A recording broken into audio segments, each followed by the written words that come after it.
Vi har valgt forsøget påvisning af stivelse, og forsøget går ud på i al sin enkelhed at finde ud af, hvilke madvarer der er stivelse, og hvilke der ikke er stivelse i.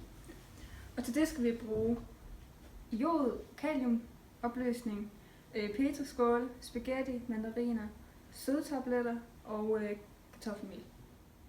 Jod, kalium, opløsning bruges til at påvise stivelse i mad. Det går i forbindelse med amylosen og danner en mørkeblå farve. Og på den måde finder man ud af, om der er stivelse i mad.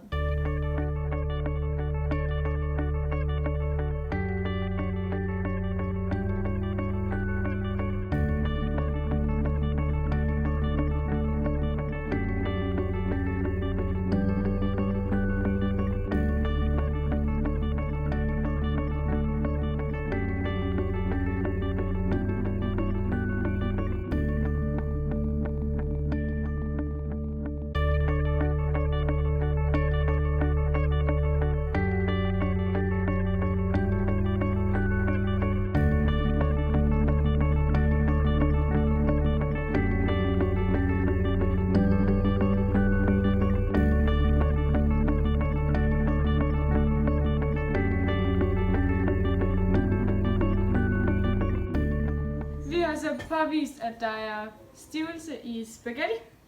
Og vi har påvist, at der ikke er stivelse i mandariner. Ja, og vi har så most en sødtablet,